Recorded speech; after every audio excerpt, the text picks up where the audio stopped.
பிடிச்சு அணை கட்டி தடுக்கிறார். மதிப்புக்குரிய பூண்டி கலைவாணன் அங்க இருந்து நடுவரத்தை வந்து அடிக்கிறதுக்கு வராரு. இந்த உருட்டல் மிரட்டல்கள் மதிப்பிடக்கூடிய கட்சி தமிழக வெற்றி கழகம் அல்ல.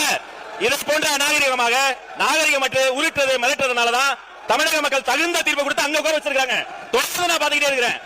இந்த வேலை கையில நடக்காது. ஒண்ணு, சபாநாயகருக்கு ஒரு மதிப்பு இருக்கு, சபாநாயகருக்கு ஒரு கண்ணியம் இருக்கு. அவர் எழுந்தா அனைவரும் அமரணும். இப்பவும் இதேதான், இப்பவும் அதேதான். உட்காருங்க, உட்கார்ந்து பேசுங்க, உட்காருங்க, உட்கார்ந்து பேசுங்க. அவர் சபாநாயகர் ஒரு கண்ணியமிக்க பதவி, கொறடா ஒரு முக்கியமான பதவி. இப்பவும் பாருங்க, எழுந்து நின்று உரிமையில பேசுவது இதெல்லாம் நாகரிகம் கிடையாது. இதெல்லாம் கத்துக் கொடுத்தாங்க அவங்க தலைவர்கள். ஒண்ணு. ரெண்டாவது,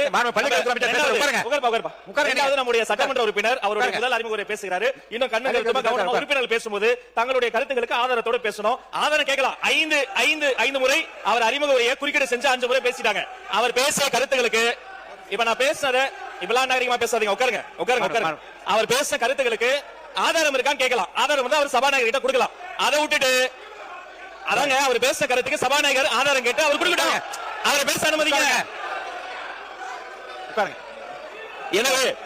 எனவே மாண்புமிகு சபாநாயகர் மூலமா நான் தெரிவித்துக் கொள்வது என்னன்னா, தயவு செய்து அரசியல் கட்சியில் இருக்கக்கூடிய அனைத்து கட்சி உறுப்பினர்கள் சபை மாண்பு முதல்ல காப்பாற்றணும். ஒரு மூத்த உறுப்பினர் ஏன்சாலே எல்லாரும் உட்கார்ந்துறோம். அவர் கொரோனா ஏன் நிக்கிறாரு, பின்னாடி இருந்து கத்துறீங்க. சபாநாயகர் ஏன் நிக்கிறாரு, நடு கூடத்துக்கு வந்து வராரு, இன்னொருத்தர் தடுக்கிறார். இதெல்லாம் முறை இல்ல, மரபு இல்ல. முதல் முறை உறுப்பினர் பேசுறாரு, அவர் கத்துக்கு ஒரு பொறுப்பேற்றுவாரு. அதுக்கு ஆதாரம் இல்லைன்னா அவை குறிப்பில் நிக்கலாம். அதுக்கு என்னவோ பேசலாம். 5 முறை குறுக்கீடு செஞ்சுட்டு அவர் ஆதாரம் வச்சிருக்காரா இல்லையா, அது உண்மையா இல்லையாங்கிறத அவர் பேச அனுமதிங்க. அப்புறம் பொறுமையா கருத்தால் எதிர்கொள்ளுங்க.